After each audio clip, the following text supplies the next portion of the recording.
به نام خدا. سلام دوستان عزیزم، وقتتون بخیر باشه.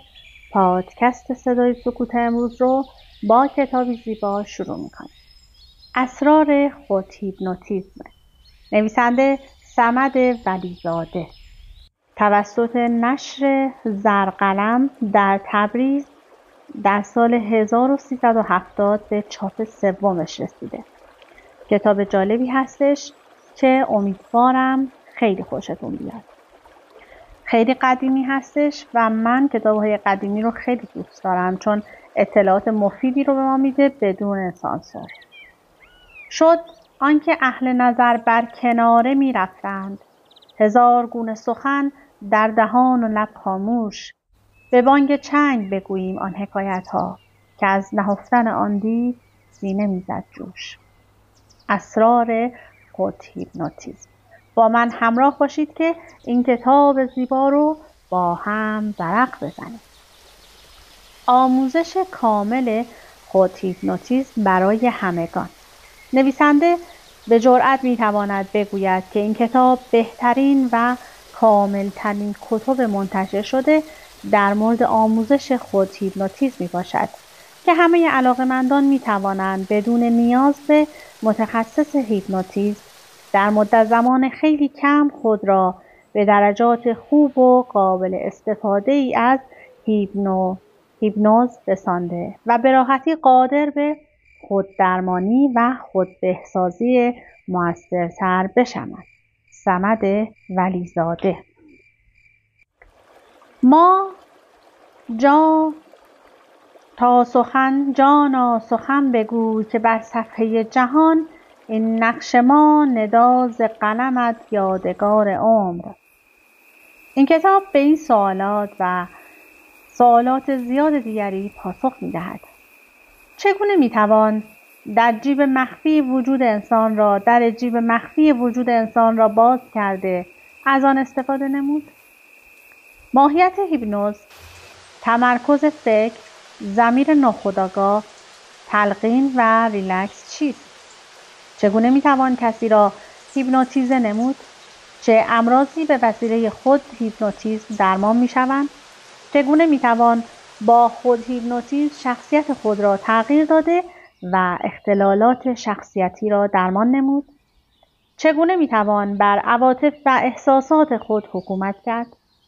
چگونه میتوان اعتیادات، ترس‌ها و عادات منفی خود را از بین برد؟ بهترین کلید شخصیت انسان چیست؟ اسرار خوددرمانی و خودبهسازی چیست؟ چگونه میتوان شخصیتی نیرومند، چشمانی نافذ و اراده‌ای شگفت‌انگیز داشت؟ چگونه میتوان با خود هیپنوتیزم همیشه بشاش و سالم ماند؟ راز دیر زیستن و موفق زیستن چیست؟ معرفی کتاب. اخیراً 2 کتاب به نام‌های زیر از نویسنده این کتاب منتشر شده. فلسفه یوگ. این کتاب اسرارآمیز و جالب توجه یوگا را فاش می‌کند. این کتاب به زبان ساده به شما می‌گوید که یک راز عظیم پرانا، ماهیت پرانا، چگونگی استفاده از پرانا و فواید پرانا چیست. 2. نیروی شگفت‌انگیز و اسرارآمیز کندالینی که در هیچ کتاب یوگا به خوبی شناسانده نشده چه نیرویی است و چگونه میتوان به نیروی شگفت‌انگیز کندالینی دست یافت و در زندگی روزمره از آن استفاده نمود. 3. راه عملی راجایوگ و تمرینات تفکری یوگا چگونه بوده و دارای چه فوایدی می باشد و چگونه می توان با راجایوگ بر روح و جسم تسلط کامل یافت. 4. چگونه می توان با استفاده از یوگا امراض جسمی، عصبی، روانی و روانتنی خود را بدون کمک پزشک و دارو درمان کرد. 5. کدام حرکات بدنی یوگا، آسانا، امراضی مانند میگرن، آسم، زخم معده، دیابت، یبوست، سیاتیک، اختلالات قاعدگی، برونشیت، بیخوابی، روماتیسم، بواسیر، آمفیزم، ضعف اعصاب، کم اشتهایی، ناتوانی جنسی، افسردگی، سوء هاضمه، اختلالات کبدی و کلیوی، پیری زودرس، چاقی و لاغری، دیسک، ریزش مو، کمردرد، زیادی فشار خون را درمان می‌کند. 6. چگونه می‌توان به سلامتی، نشاط و قدرت روحی دست یافت و عمر زیادی کرد؟ 7. مراحل 8گانه یوگا چیست و هر یک از مرحله‌ها چه فوایدی دارد؟ 8. چگونه و با چه روشی مرتازان و یوگی‌ها به قدرت‌های عظیم مانند نوشیدن اسید، زنده در آتش رفتن، روی آب راه رفتن، حیوانات وحشی را با یک نگاه تصویر کردن، اعضای بدن خود را بریدن، شفا دادن سریع بیماران، بی حرکت ماندن در فضا، کنترل ضربان قلب و ترشح اسید معده، 40 روز بدون تنفس زنده ماندن، پیشگویی و غیبگویی، خواندن افکار از فاصله دور دست می‌یابد. همچنین این کتاب اسرار دیگری را نیز از یوگا و مرتازان فاش می‌کند. اما کتاب دوم از این نویسنده، ابرنیروی چی؟ این کتاب در حقیقت اسرار و رازهای مجهول را فاش می‌کند و راز بزرگ نیروی درونی چی را تشریح می‌نماید. این کتاب به زبان ساده برای همگان می‌گوید که 1. حقایق عظیم در مورد انسان وجود دارد که باور کردنش مشکل است ولی واقعیت دارد. 2. شما نیروی عظیمی به نام چی در درون خود دارید که می توانید به وسیله آن شکل قیافه خود را تعیین کنید و تناسب اندام جالب در قامت و قیافه خود داشته باشید. 3. شما چگونه می توانید همیشه سالم، جوان، بشاش بمانید و عمر طولانی داشته باشید؟ 4. شما چگونه می توانید چشمانی نافذ، قیافه جذاب و شخصیت نیرومند داشته باشید؟ 5. شما چگونه می توانید به ناشناخته ها نفوذ کرده و از همه ترس ها و نگرانی ها و به ویژه ترس از مرگ رهایی یابید؟ و 6.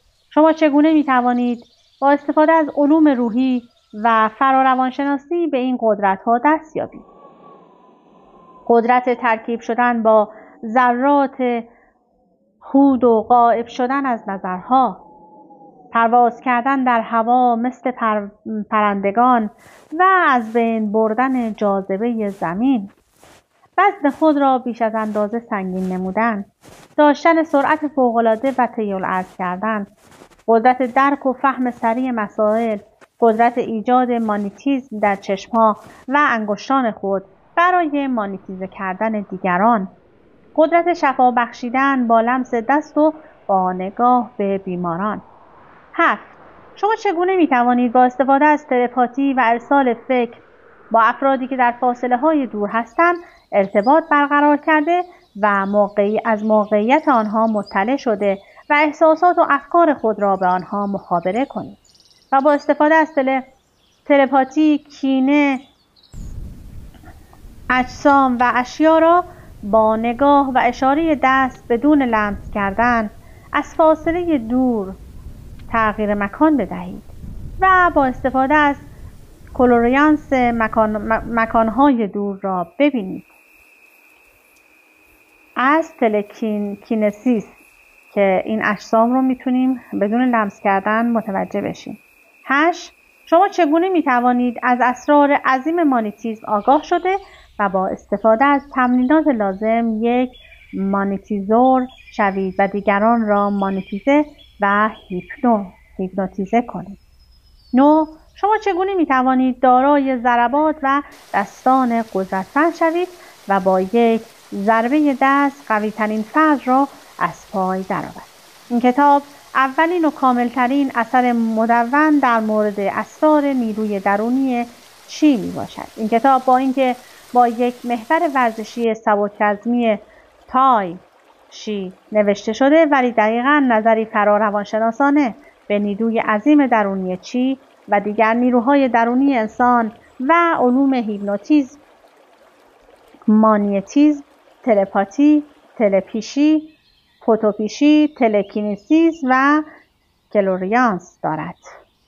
اما اومده فهرست رو بیان کرده که یک مقدمه داره بعد چگونه در اهداف خودمون موفق بشیم، خود هیپنوتیزم و دگر هیپنوتیزم، چگونه خود رو هیپنوتیزه کنیم، و تمرکز فکر چیست، ضمیر ناخودآگاه چیست، تلقین چیست، تأثیر افکار مثبت و منفی در زندگی و شخصیت انسان، قانون بازتابی شرطی و حالات و درجات هیپنوز و ریلکسیشن و خود هیپنوتیزم، تصور یا تجسم ذهنی، حالت خلسه هیپنوتیزم، 20 نکته مهم برای روش‌های 20گانه خود هیپنوتوز و چندین فصل دیگر که بسیار جالبه و کتاب جذابی هستش که با هم مقدمه رو میخونیم و سپس فصل 1 رو شروع کنیم. مقدمه: معرفت النفس انفع المفارب، خودشناسی سودمندترین دانش هاست. حضرت علی.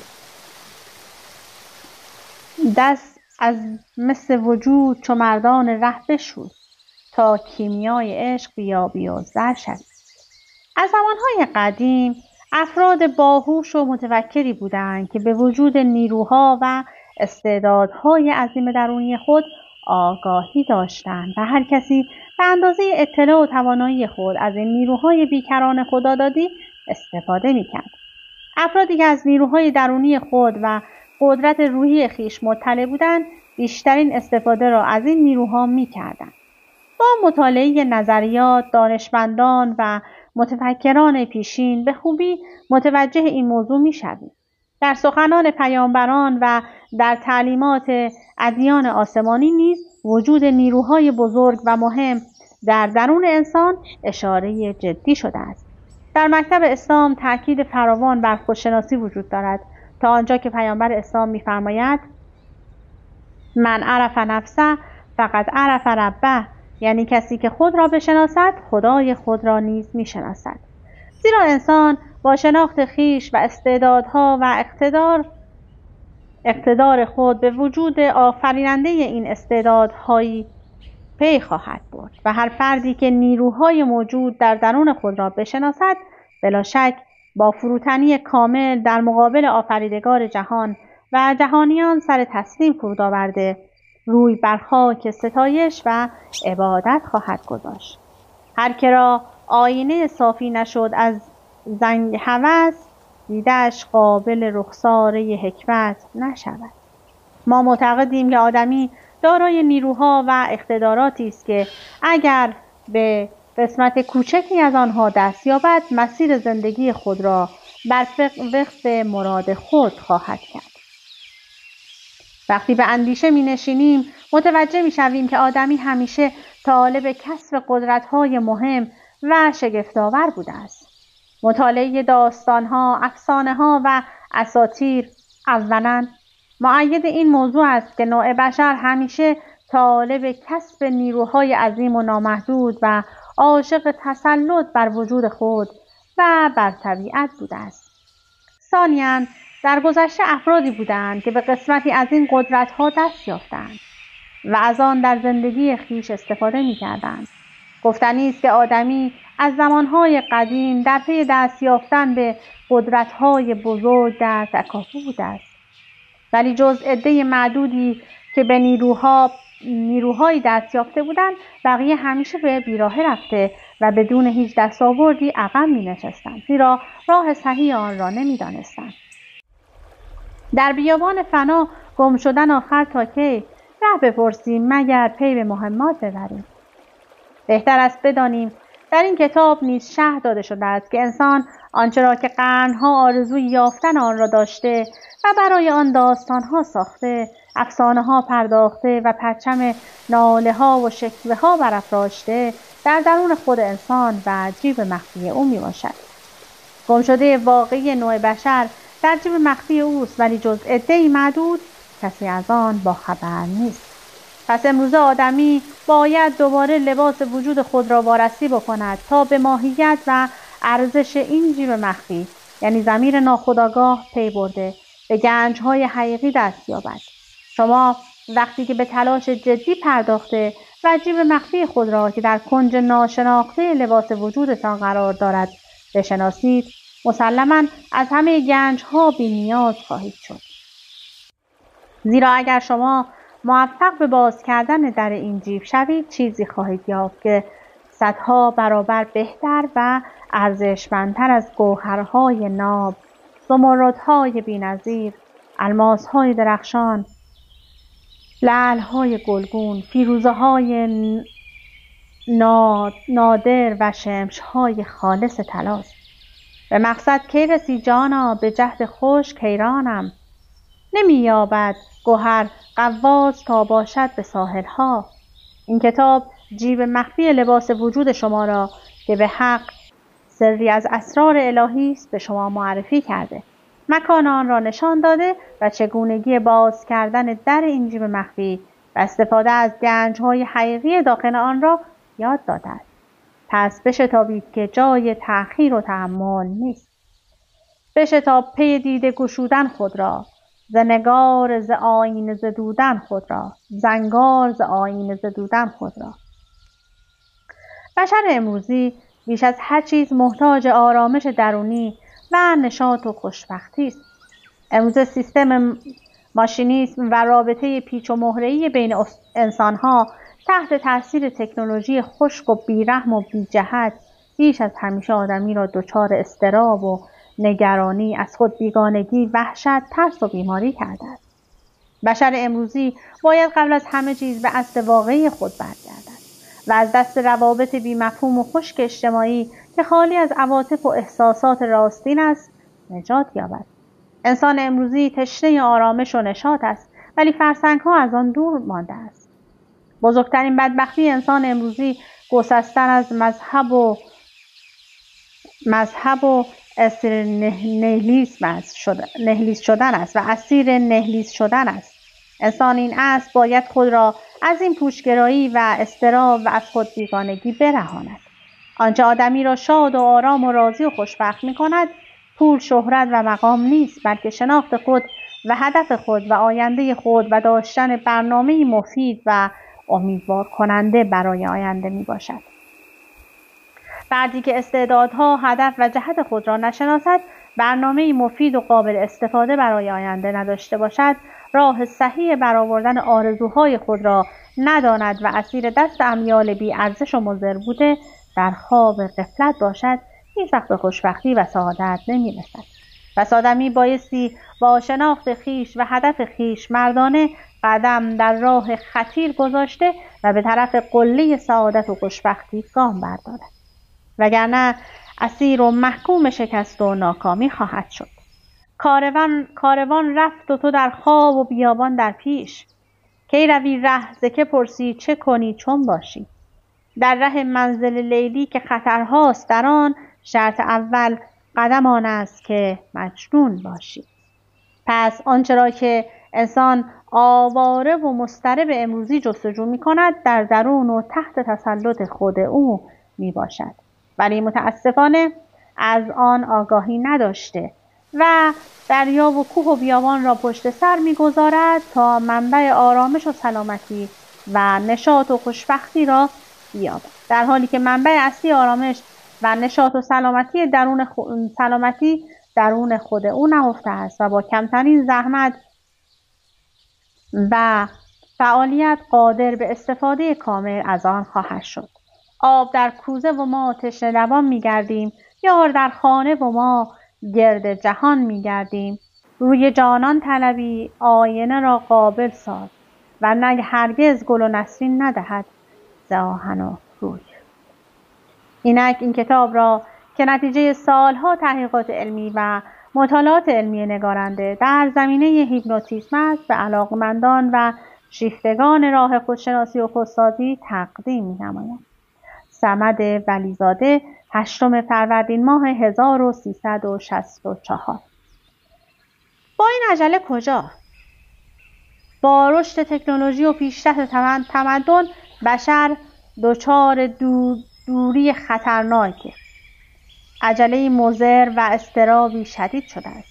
از زمانی که بشر به دستاوردهای تمدن رسیده، هواپیماهایی با سرعت مافوق صوت ساخته، ماهواره‌های مجهز به فضا فرستاده دستگاه‌های قدرتمند فرستنده و گیرنده برای ارتباطات به وجود آورده، ریشه امراض و ناراحتی‌ها را کشف نموده، بهترین و کاملترین وسایل زندگی را برای کاربردش ساخته، در زیر اقیانوس‌ها به کاوش پرداخته، کارخانه‌های عظیم صنعتی به وجود آورده، وسایط نقلیه خیلی سریع را برای طی کردن راه‌ها در اختیار خود گرفته، به جای اینکه به سعادت و خوشبختی و آرامش و نشاط و سلامتی برسد، دچار اضطراب جدی، نارضایتی و ناراحتی‌های روانی شده است.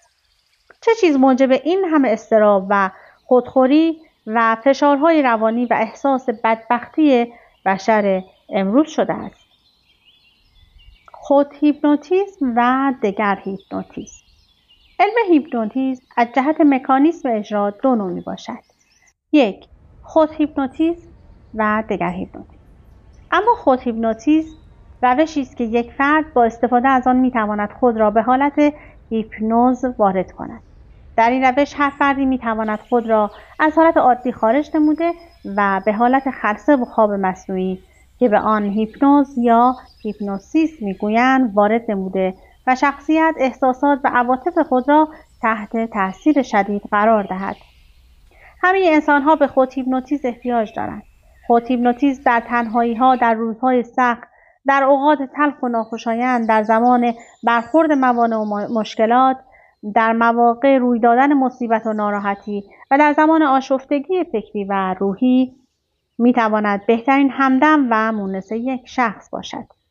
فردی که قادر به خود هیپنوتیزم باشد، با کمی تلاش میتواند در مقابل همه حوادث، مصائب و شکست‌های زندگی قد علم کرده و روحیه خود را حفظ نماید.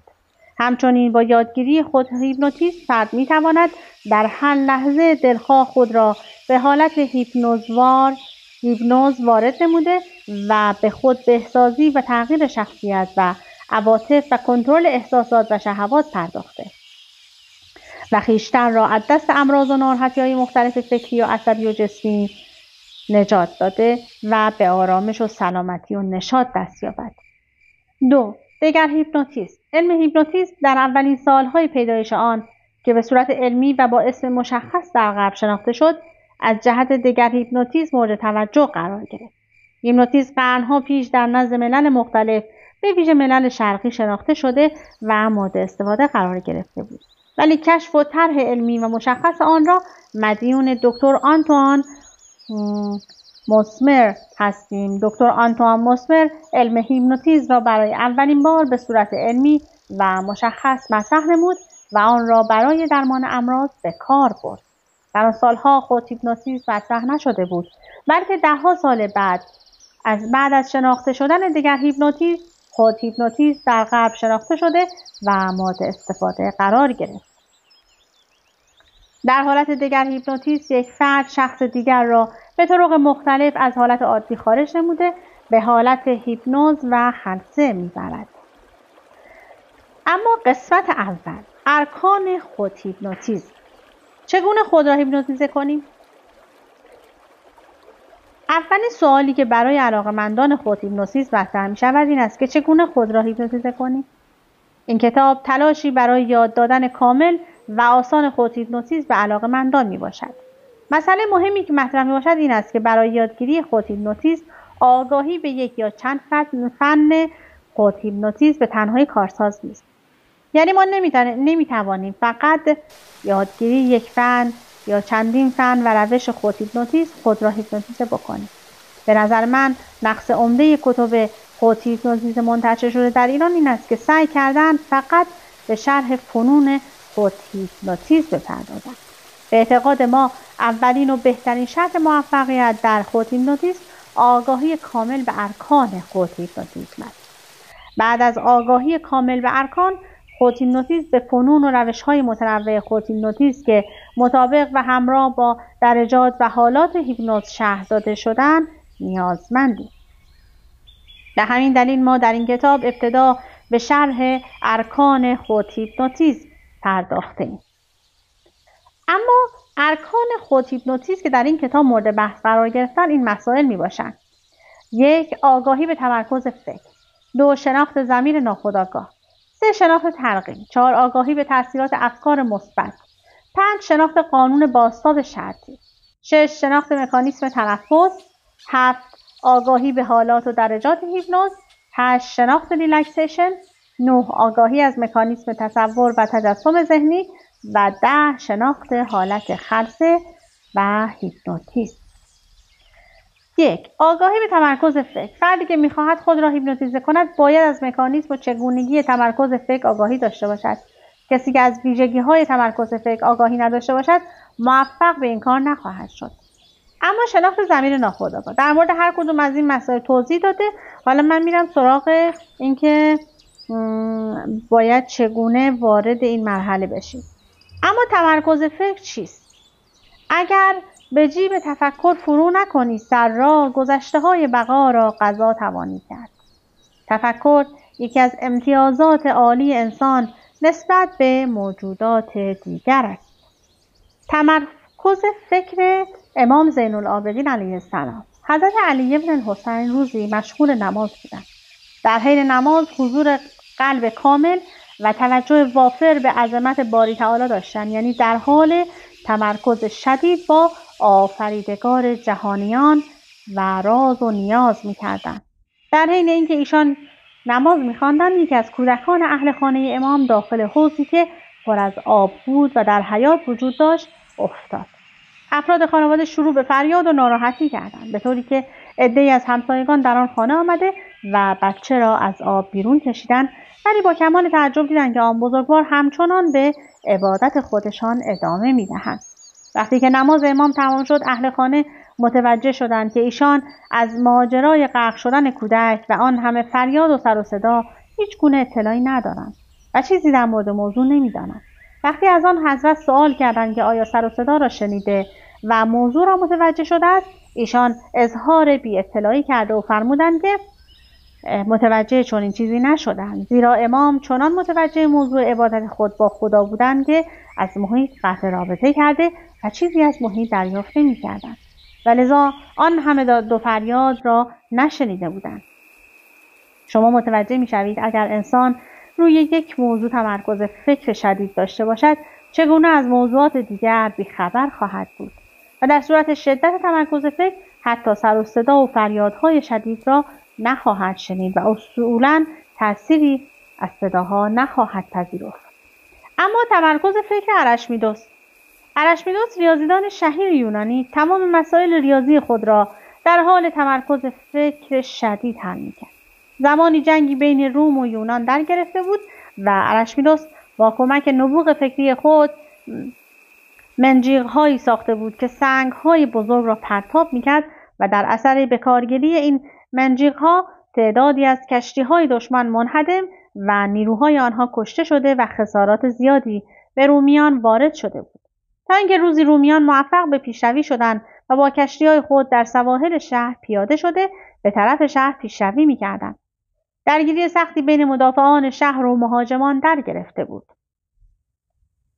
در همان حال ارشمیدس در بیرون شهر روی شنها شکل‌های هندسی کشیده و مشغول حل مسائل ریاضی بود و به علت تمرکز فکر فوق‌العاده هیچ خبری از حمله دشمن نداشت و آن همه سر و صدای درگیری را نمی‌شنید. فرمانده سربازان دستور داده بود که ارشمیدس را زنده دستگیر کرده و پیش او ببرند.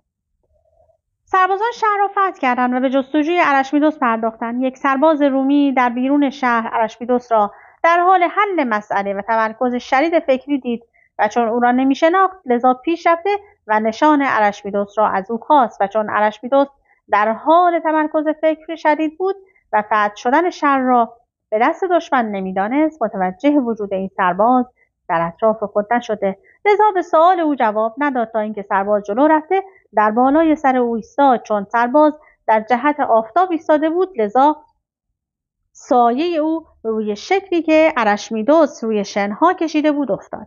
ارشمیدس متوجه فردی شد که جلوی نور آفتاب را گرفته بود و سایه‌اش روی شکل هندسی افتاده بود، لذا بدون اینکه بفهمد او سرباز دشمن است از او خواست که سایه خود را از سرش کم کند و مزاحم کارش نشود.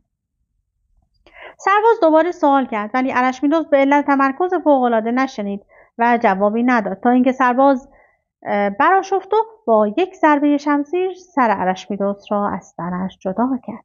متوجه می‌شوید که ارشمیدس به علت تمرکز فکر شدید آن همه سر و صدا و درگیری را نمی‌شنید، حتی فتح شدن شهر را به دست دشمن نمی‌فهمید، چون ارتباط او به طور خیلی قوی از راه گوش با محیط قطع شده بود و با تمامی قوای فکری در پی حل مسائل ریاضی بود. عدم احساس گرسنگی در حال تمرکز فکر. می‌توانیم بگوییم که این مسئله به همه افراد بشر روی می‌دهد که در اثر تمرکز فکر به آسانی و در حد عادی متوجه گرسنگی خود نمی‌شوند. اگر شما مشغول مطالعه موضوع جالبی یا مشکلی باشید، با دوست صمیمی خود درد و دل کنید یا یک فیلم و صحنه توجه برانگیز نگاه کنید. در حین این توجه و تمرکز شما وقت غذای شما حتی اگر ساعت‌ها بگذرد به علت تمرکز فکر قوی احساس گرسنگی نخواهید کرد. پس در اثر تمرکز فکر انسان گرسنگی خود را بعد از مدت زیادی به نسبت شدت و ضعف تمرکز احساس خواهد کرد. قطع رابطه با محیط در هنگام تمرکز فکر. همانطور که ماجرای تمرکز فکر امام زین‌العابدین و ارشمیدس مطالعه کردید، انسان در موقع تمرکز فکر با محیط قطع رابطه می‌کند که این قطع رابطه با شدت و ضعف تمرکز نسبت مستقیم دارد.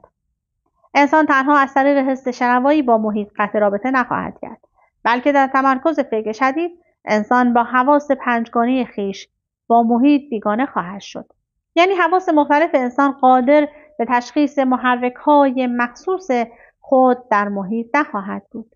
مثلا اگر در حال تمرکز شدید فرد را صدا بزنید نخواهد شنید. اگر بوی مخصوص غذا یا ماده وارد اتاق یا نزد او شود، آن بوی ناآشنا را حس نخواهد کرد و اگر او را لمس کنند آن را درک نخواهد کرد و اگر غذای بدمزه‌ای را بچشد متوجه مزه بد آن نخواهد شد و دور و بر خود را با چشم باز نخواهد دید. و همچنین دیگر حواس او مثل حس تشنگی و گرسنگی و غیره نیز به همان گونه می باشد.